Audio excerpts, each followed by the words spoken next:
O Pentecostes, uma das celebrações mais importantes no calendário judaico, tinha um significado profundo e multifacetado. Originalmente uma festa da colheita, marcava 50 dias após a Páscoa e comemorava a entrega da Torá a Moisés no Monte Sinai. Era um momento de renovação espiritual e agradecimento pelas bênçãos recebidas.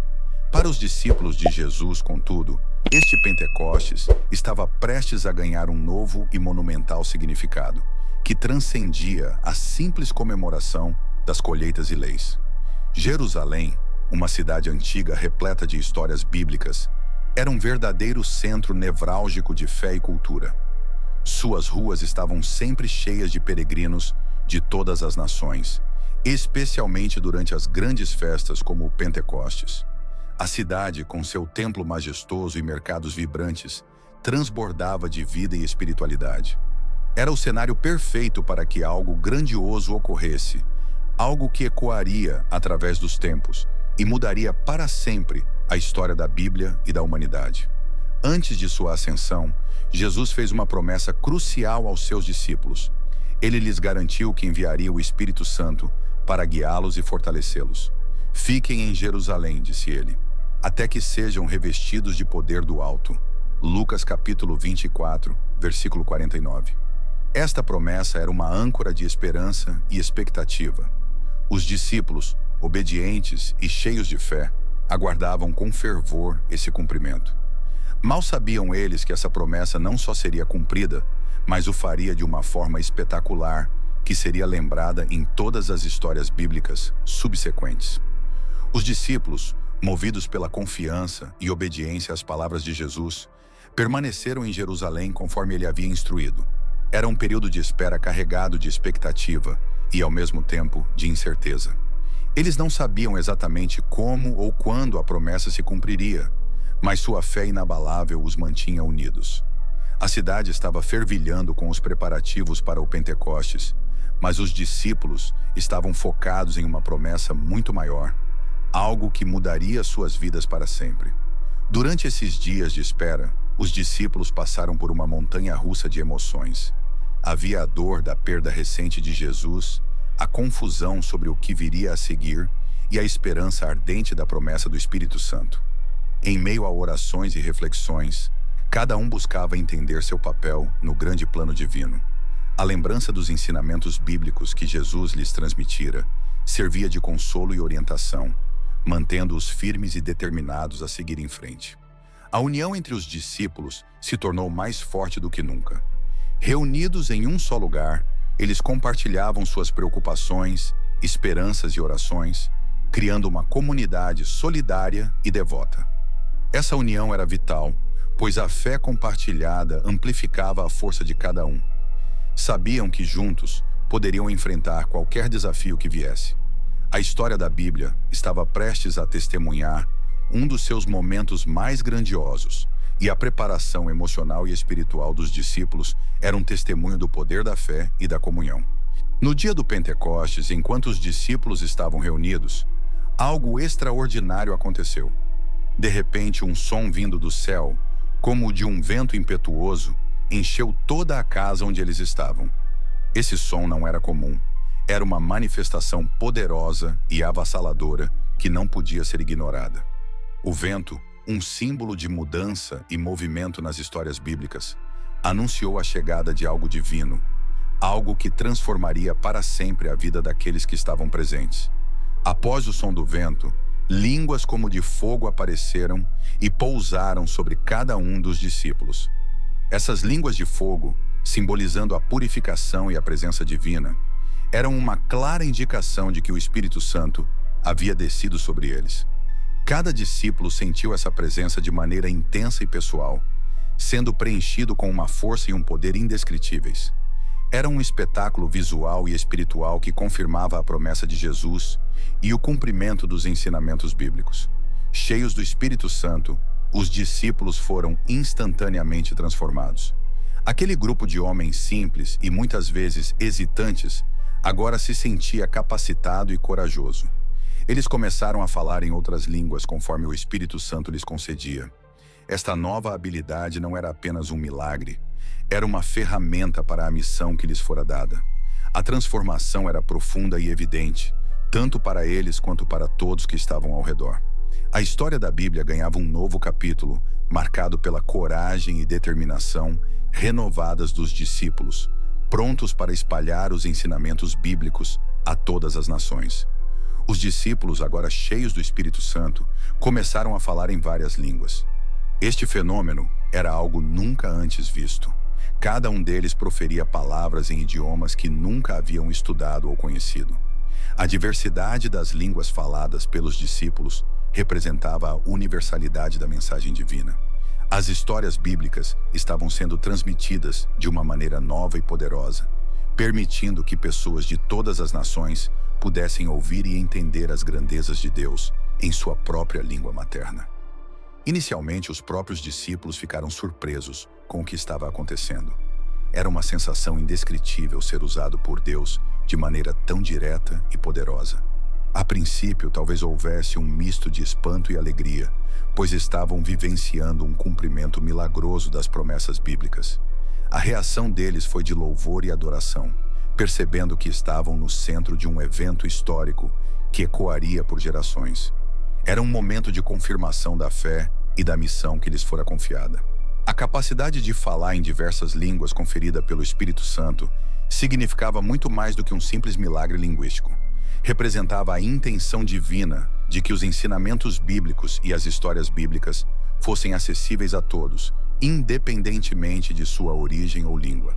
Este dom permitiu que a mensagem de Jesus se espalhasse rapidamente e alcançasse os corações de muitos, criando uma ponte entre culturas e nações. Os discípulos agora tinham a capacidade de levar a palavra de Deus a todos os cantos do mundo, cumprindo assim a grande comissão que Jesus lhes dera. A notícia do que estava acontecendo se espalhou rapidamente pelas ruas de Jerusalém. A cidade estava cheia de peregrinos, judeus piedosos de todas as nações, que tinham vindo para o Pentecostes. O som do vento impetuoso e o alvoroço dos discípulos, falando em várias línguas, atraíram uma multidão curiosa e perplexa. As histórias bíblicas que haviam sido passadas de geração em geração agora estavam sendo vividas diante dos olhos deles. Era um evento que não podia ser ignorado.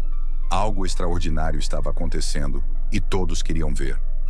Entre a multidão havia judeus de todas as partes do mundo conhecido: partos, medos, elamitas, habitantes da Mesopotâmia, Judéia, Capadócia, Ponto e Ásia, Frígia e Panfilha, Egito e das regiões da Líbia, próximas a Cirene, visitantes de Roma, tanto judeus quanto convertidos ao judaísmo, cretenses e árabes.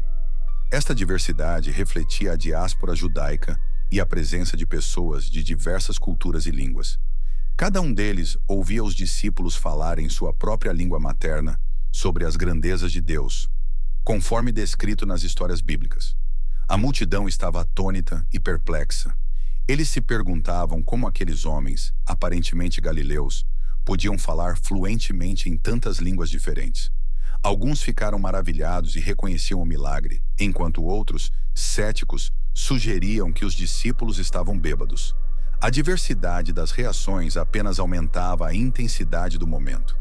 Este evento foi uma manifestação clara e poderosa do cumprimento dos ensinamentos bíblicos e das promessas de Jesus, gerando uma mistura de admiração, curiosidade e confusão entre os presentes.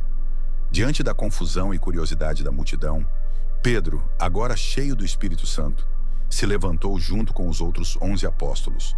Com coragem renovada e voz firme, ele tomou a palavra para esclarecer os acontecimentos. Pedro, que antes havia negado Jesus por medo, agora se apresentava com confiança, pronto para testemunhar sobre o poder de Deus. Ele sabia que aquele momento era crucial e que precisava explicar a verdade por trás do milagre que todos estavam testemunhando. Pedro começou seu discurso lembrando a multidão da profecia de Joel, um profeta do Antigo Testamento. Ele disse: "Isto é o que foi dito pelo profeta Joel. Nos últimos dias, diz Deus, derramarei do meu espírito sobre todos os povos. Vossos filhos e vossas filhas profetizarão. Vossos jovens terão visões e vossos velhos terão sonhos."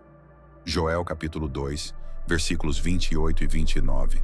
Com isso, Pedro mostrava que o evento não era uma ocorrência isolada ou inexplicável, mas o cumprimento das Escrituras, das histórias bíblicas que eles conheciam bem. Pedro então explicou que o que eles estavam presenciando era o derramamento do Espírito Santo, prometido por Jesus antes de sua ascensão. Ele afirmou que Jesus, que havia sido crucificado e ressuscitado, agora estava exaltado à direita de Deus e havia enviado o Espírito Santo como prometido. Este Espírito era a força por trás dos milagres que estavam acontecendo. Pedro concluiu dizendo: portanto, toda a casa de Israel saiba com certeza que a este Jesus, a quem vós crucificastes, Deus o fez Senhor e Cristo. Atos capítulo 2, versículo 36. Com essas palavras, ele não apenas explicava os eventos, mas também chamava a multidão ao reconhecimento e à fé. Pedro, continuando seu discurso, destacou os milagres e prodígios que Jesus realizou durante seu ministério. Ele lembrou à multidão que Jesus de Nazaré foi um homem aprovado por Deus, realizando sinais e maravilhas que testemunhavam seu poder divino. Os presentes já tinham ouvido falar das curas, das ressurreições e dos milagres como a multiplicação dos pães e peixes. Esses eventos, que eram partes fundamentais das histórias bíblicas recentes, confirmavam a autoridade e a missão divina de Jesus. Pedro falou com emoção sobre a crucificação de Jesus, explicando que, embora tenha sido entregue às mãos de homens maus, isso aconteceu conforme o plano predeterminado e a presciência de Deus. Este homem foi entregue a vocês por propósito determinado e pré-conhecimento de Deus, e vocês, com a ajuda de homens perversos, o mataram, pregando-o na cruz. Atos capítulo 2, versículo 23. Porém, o clímax da mensagem foi a ressurreição de Jesus. Pedro declarou com convicção que Deus ressuscitou Jesus dos mortos, livrando-o das dores da morte, pois era impossível que a morte o retivesse. Este evento, profetizado por Davi, era a confirmação definitiva da divindade de Jesus. Para concluir, Pedro explicou que Jesus não apenas ressuscitou, mas também ascendeu ao céu, sendo exaltado à direita de Deus. Exaltado à direita de Deus, ele recebeu do Pai o Espírito Santo prometido e derramou o que vocês agora veem e ouvem. Atos capítulo 2, versículo 33. Este derramamento do Espírito era a prova visível de que Jesus estava cumprindo suas promessas. Pedro reafirmou que Jesus era o Senhor e Cristo, chamando a todos para reconhecerem sua soberania e aceitarem os ensinamentos bíblicos que ele havia deixado. A narrativa de Pedro não deixava dúvidas sobre a identidade e a missão de Jesus, instigando a multidão a uma reflexão profunda sobre suas próprias vidas e crenças. Após expor a identidade e missão de Jesus, Pedro fez um apelo direto e poderoso à multidão. Ele convocou todos ao arrependimento, um passo essencial para a transformação espiritual. Arrependam-se e cada um de vocês seja batizado em nome de Jesus Cristo para perdão dos seus pecados e receberão o dom do Espírito Santo. Atos capítulo 2, versículo 38.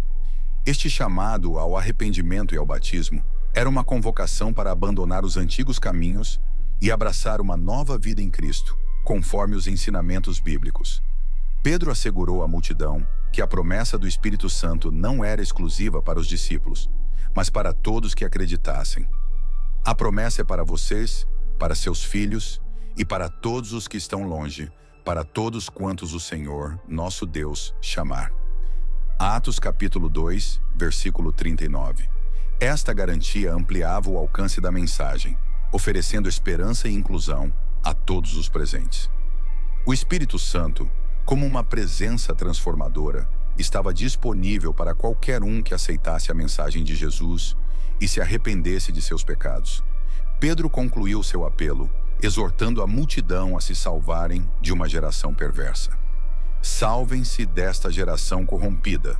Atos capítulo 2, versículo 40.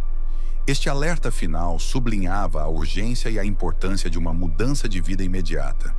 Ele instigava os ouvintes a refletirem sobre suas próprias vidas e a tomarem uma decisão firme de seguir os ensinamentos bíblicos, afastando-se das práticas e influências negativas que os cercavam. Pedro estava oferecendo não apenas uma nova fé, mas um caminho de redenção e transformação pessoal. A resposta ao discurso de Pedro foi avassaladora e imediata. Movidos pelo poder das histórias bíblicas e pela eloquência apaixonada de Pedro, cerca de 3.000 pessoas se arrependeram e foram batizadas naquele mesmo dia. Este evento extraordinário marcou o início de um movimento que transformaria o mundo. As águas do batismo simbolizavam a purificação e o renascimento. E cada novo convertido sentia a renovação espiritual prometida nos ensinamentos bíblicos. Esses novos crentes não apenas aceitaram a fé, mas também se uniram em uma comunidade vibrante e devota. Perseveravam na doutrina dos apóstolos, partilhando suas vidas através da comunhão e do partir do pão. Cada reunião era uma oportunidade de fortalecer a fé e de viver os ensinamentos bíblicos em conjunto. As orações diárias e as refeições compartilhadas não eram apenas tradições, mas expressões de um profundo vínculo espiritual e de uma fé comum. A perseverança na doutrina dos apóstolos era um dos pilares da nova comunidade cristã. Eles se dedicavam ao aprendizado e à prática dos ensinamentos de Jesus, transmitidos pelos apóstolos. Essa devoção contínua não só fortalecia a fé individual, mas também consolidava a unidade do grupo. Através do estudo das Escrituras e da aplicação dos ensinamentos bíblicos, os crentes se tornavam mais resilientes e preparados para enfrentar os desafios futuros, criando uma base sólida para o crescimento da igreja. Os apóstolos, agora cheios do Espírito Santo, começaram a realizar muitos prodígios e sinais entre o povo. Esses milagres serviam como testemunho vivo do poder de Deus e confirmavam os ensinamentos bíblicos que eles pregavam. Curavam os enfermos, expulsavam demônios e realizavam outras maravilhas que deixavam a comunidade atônita e fortaleciam a fé dos novos crentes. Cada milagre era uma manifestação do amor e da compaixão de Deus, trazendo esperança e renovação a todos que testemunhavam esses eventos. A vida em comunidade entre os primeiros cristãos era marcada por uma generosidade impressionante. Eles vendiam suas propriedades e bens, distribuindo os recursos conforme as necessidades de cada um. Essa partilha de bens e a vida em comunhão eram expressões práticas dos ensinamentos bíblicos sobre amor ao próximo e serviço. A união e a solidariedade criavam um ambiente onde todos se sentiam acolhidos e protegidos, fortalecendo ainda mais os laços de fé e confiança mútua. A dedicação dos apóstolos e a vida em comunidade dos crentes atraíam cada vez mais pessoas. A igreja crescia diariamente, com novos salvos sendo adicionados ao grupo. Este crescimento não era apenas numérico, mas também espiritual. A mensagem do Evangelho se espalhava rapidamente, alcançando corações e transformando vidas. A perseverança nos ensinamentos bíblicos e a evidência dos milagres realizados alimentavam um movimento de fé que continuaria a se expandir, marcando profundamente a história da Bíblia e da humanidade. Tem interesse em aprender a Bíblia, desde Gênesis até Apocalipse, de forma extremamente fácil e prática? Confira o primeiro link fixado nos comentários para mais informações. Para ajudar no crescimento do nosso canal, veja no primeiro link fixado nos comentários. Um crucifixo muito bonito e barato. E para quem gosta, uma Bíblia de capa dura que usamos nas nossas leituras para o conteúdo do canal. Muito obrigado por assistir o vídeo até aqui. Fiquem com Deus e até o próximo vídeo.